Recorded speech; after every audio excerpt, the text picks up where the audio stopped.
बिस्मिल्लाहिर्रहमानिर्रहीम। अस्सलामुअलैकुम वरहमतुल्लाहि वबरकातुहू।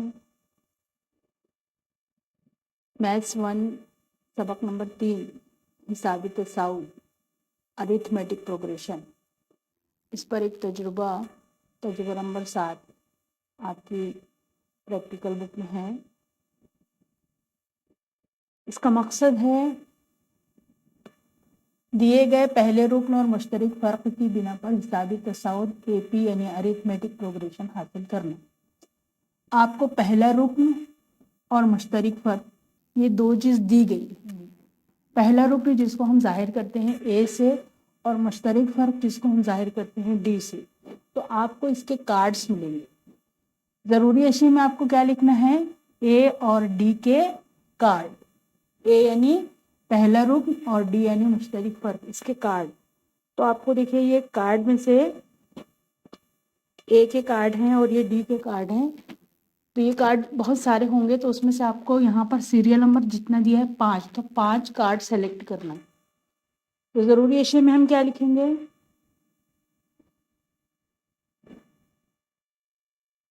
A और D के कार्ड्स।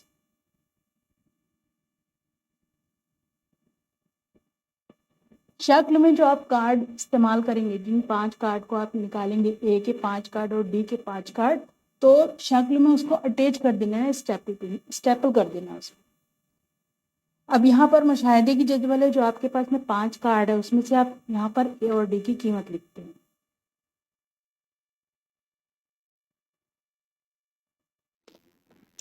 -2 और 4 है। D की कीमत -2, A की कीमत 4, A की कीमत -3, D की कीमत 7,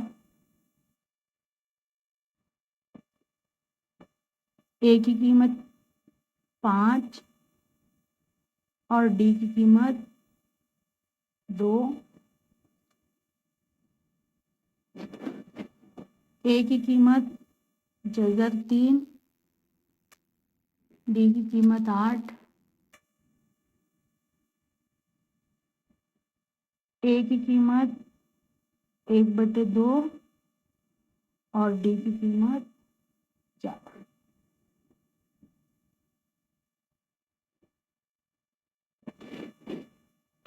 अब ये जो हमने यहाँ पर कीमतें लिखी हैं, अब उसको यहाँ पर हल करना। पहला कॉलम देखिए T1 बराबर A। पहले हम T1 मालूम करेंगे। T2 ये T2 का ज़ाब्ता है, T3 का ज़ाब्ता है, T4 का ज़ाब्ता है। T1 यानी पहला रुकन ये, तो यहाँ पर पहला रुकन ही आएगा।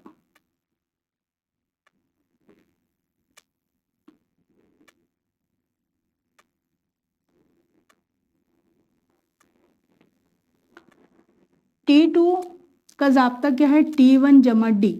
T1 कितना है? 4। D कितना है? -2।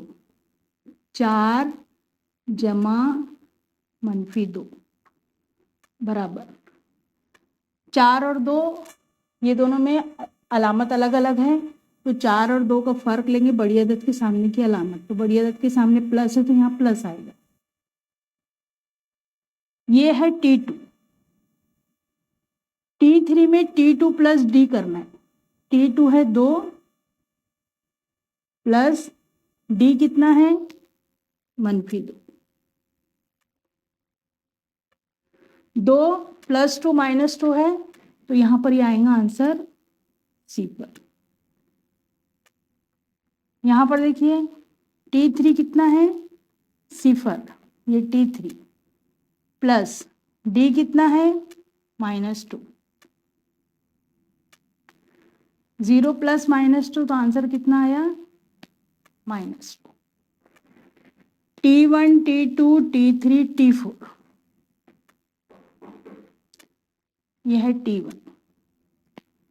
T1 T2 T3 4 T4 ये लेफ्ट हैंड साइड से लिखना है, तो यहाँ पर पहले हम T1 लिखेंगे 4, T2 2, 0,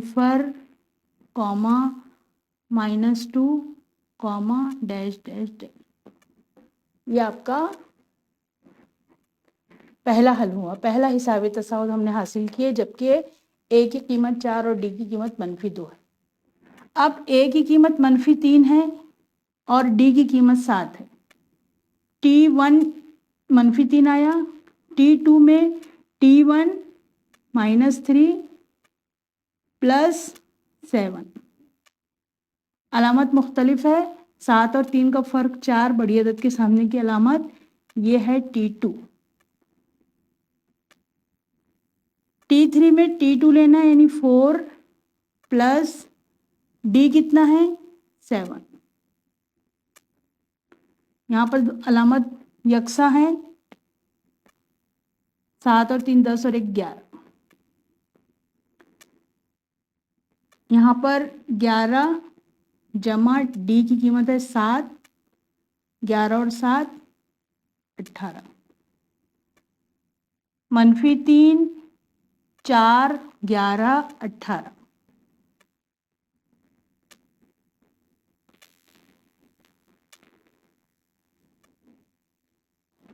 ये हमारे दूसरी कीमत का हिसाबी तसाउद। अब यहाँ पर दोनों प्लस है, 5 और 2। T1 लिख लिए हमने 5। अब T2 मालूम करने के लिए क्या है, T1 5 जमा D कितना है 2, 5 और 2 7। T2 कितना आया, T3 मालूम करने के लिए T2 7 जमा D कितना है 2, 7 और 2 9। T3 9 है, D कितना है 2, 9 और 2 11। हिसाबी तसाउद क्या होगा, 5 7 9 11।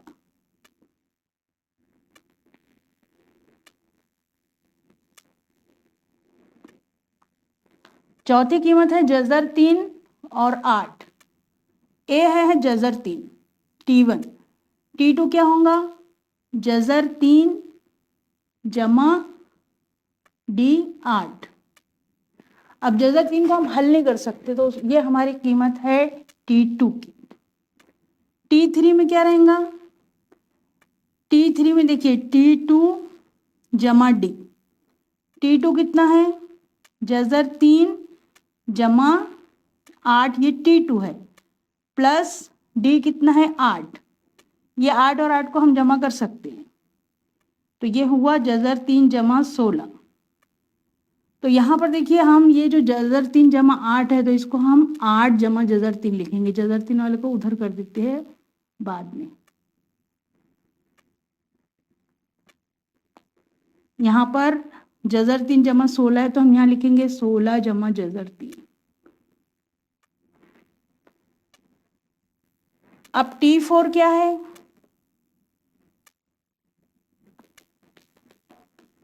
T3 + D। T3 हमारा है 16 जमा जज़र 3, ये T3 है।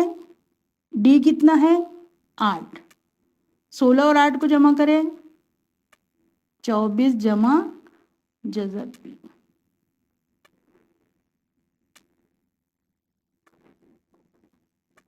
अब यहाँ पर हिसाबी तसाउद क्या आया, जज़र 3 8 जमा जज़र 3 16 जमा जज़र 3 24 जमा जज़र 3। जज़र 3 8 जमा जज़र 3, इसको मैं ब्रैकेट में लिख देती हूँ, 16 जमा जज़र 3 24 जमा जज़र।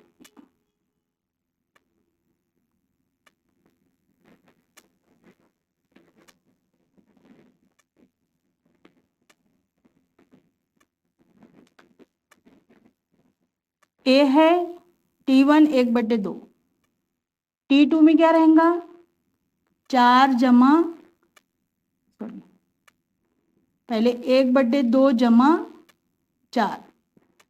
4 ये जो हम लिख रहे हैं 1/2 जमा 4, तो 4 का नसबनुमा 1 है। इसको हल करने का तरीका क्या है, 2 ज़रब 1, 1 एकम 1, 4 दूनी 8, 8 और 1 9/2, 2 एकम 2। तो यहाँ पे जवाब कितना आएगा? 9/2। अब यहाँ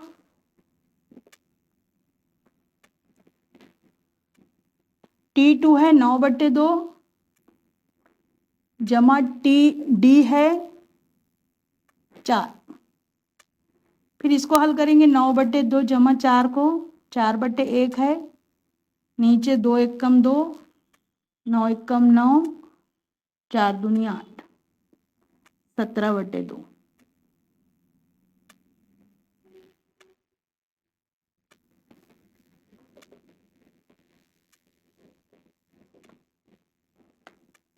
फिर T3 है 17/2 जमा D है 4, 17/2 जमा 4/1, 2 ज़रब 1, 17 एकम 17, 4 दूनी 8, 25/2।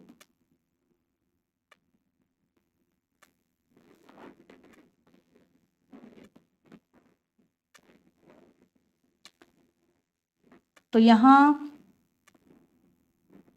1/2, 9/2, 17/2, 25/2।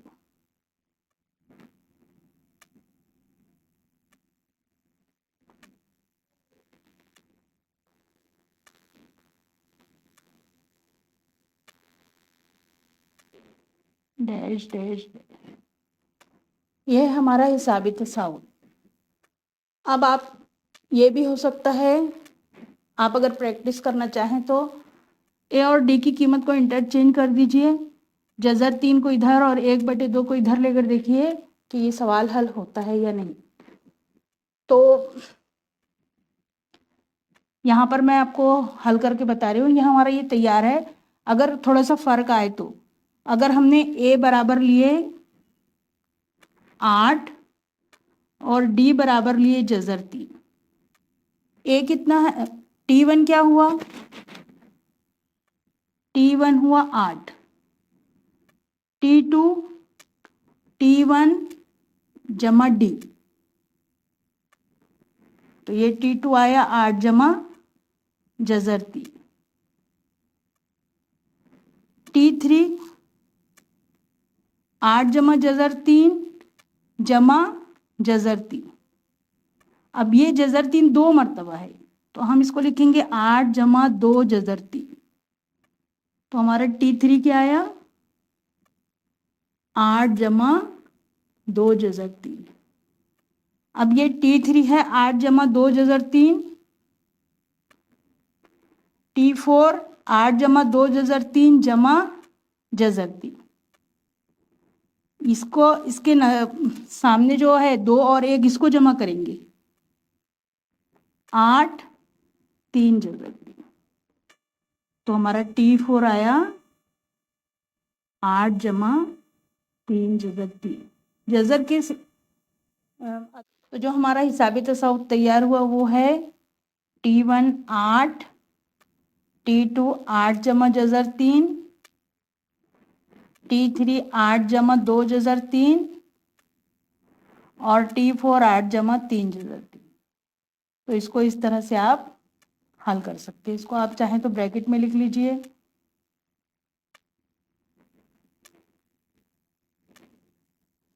अब इसको भी पलट के देख लेते हैं।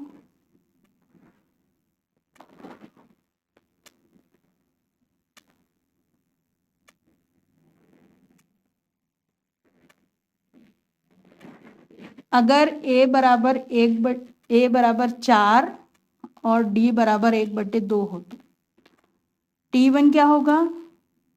4, T2 होगा T1 जमा D, T1 है 4, D है 1/2। इसको हल करेंगे, 2 एकम 2, 4 दूनी 8 जमा 1 बराबर 9/2, तो T2 आया 9/2।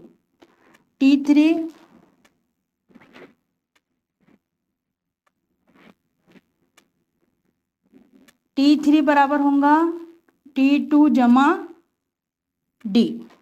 अब यहाँ पर दोनों नसबनुमा 2 है, तो इसका जुज़ाफ़ी अकल होगा 2 और ऊपर की अदद जमा हो जाएगी 9 जमा 1 10/2, 2 1 कम 2, 2 पंजे 10, तो जवाब आया 5।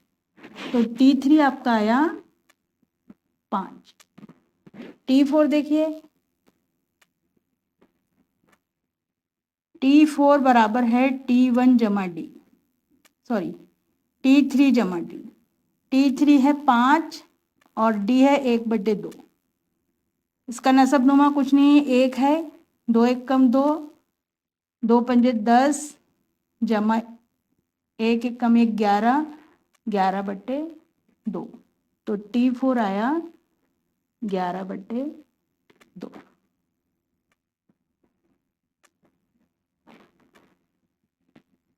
T1 4, T2 9/2, T3 5, T4 11/2। इस तरह से अगर अदद चेंज होती है, बदलती है ए और डी, तो हम इस तरह से इसको सॉल्व कर सकते हैं। जो नतीजा है वो देखिए,